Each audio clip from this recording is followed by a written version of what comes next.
1995 నుండి 2004 వరకు మన వరంగల్ జిల్లాలో నెలకొన్న దుస్థితి ఓ చుక్క వర్షం నీటి కోసం ఆకాశం వైపు చూసి చూసి ఆవిరైపోయిన మన అన్నదాత కన్నీళ్ల సాక్షిగా ఖాళీ అయిన గ్రామాలు దిగజారిపోతున్న మన జీవన ప్రమాణాలకు అద్దం పడుతున్నాయి.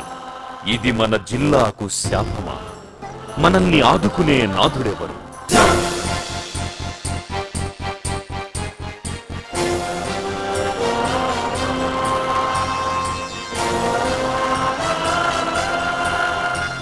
ఆంధ్రప్రదేశ్ రాష్ట్ర ముఖ్యమంత్రిగా ప్రజలందరికీ న్యాయం చేకూరుస్తానని దైవ సాక్షిగా ప్రమాణం చేస్తున్నాం. డాక్టరే ముఖ్యమంత్రి అయితే రాష్ట్రానికి పట్టిన రోగాలను ఎలా మటుమాయం చేయొచ్చో చేతల్లో నిరూపిస్తున్నారు మన ముఖ్యమంత్రి డాక్టర్ వైఎస్ రాజశేఖర్ రెడ్డి. వీలున్నంత వరకు వచ్చిన ప్రతి వర్షపు నీటి చుక్క కూడా నిలబెట్టుకోవాల్సిన అవసరం ఉంది.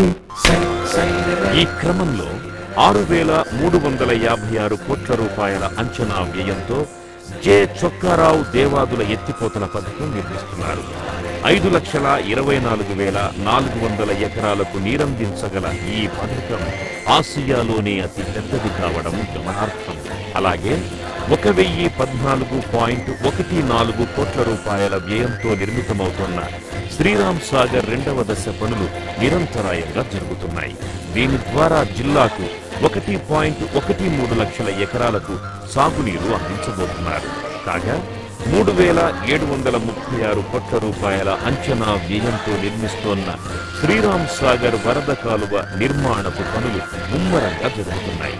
ఇది మన జిల్లాలో ఉన్న 51,000 ఎకరాలకు నీరందించబోతోంది. 1,681 కోట్ల రూపాయల అంచనా వ్యయంతో నిర్మితమవుతున్న రాజీవ్ సాగర్ ఎత్తిపోతల పథకం ద్వారా జిల్లాలోని 3,000 ఎకరాలకు నీరందించబోతున్నారు. 1,824 కోట్ల రూపాయల అంచనా వ్యయంతో నిర్మితమవుతున్న ఇందిరా సాగర్ రుద్రమ్మ కోట ఎత్తిపోతల పథకం ద్వారా జిల్లాలోని 24,000 ఎకరాలకు నీరందించబోతున్నారు.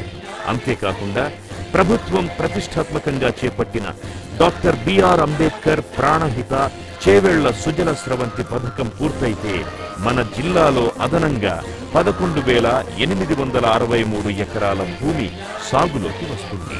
జలయజ్ఞం తరువాత సాగులోకి వచ్చే మొత్తం ప్రాంతం 13,45,000 ఎకరాలు. రాజశేఖర రెడ్డి వచ్చినప్పుడు ప్రభుత్వం నుంచి మాకు అంత సౌకర్యం ఉన్నది.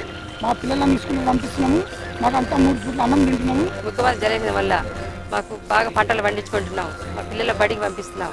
ఇప్పుడు సుఖంగా ఉన్న మాకు ఏ కష్టాలు లేవు. జలయజ్ఞం సత్ఫలితాలనిస్తోంది.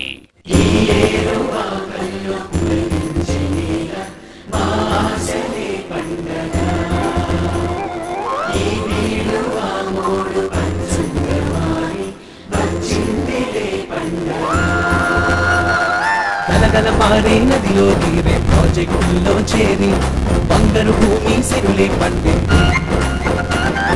రాసులుగా ధనరాసులుగా బాబు ఇళ్లలో చేరి రైతన్నను మారాజును చేసింది. తెచ్చింది జలయజ్ఞం ఇంటింట సౌభాగ్యం. ఏ చీకు ఏ చింత మాదరి చేరదింకా. రాజశేఖరుడి సోపాలు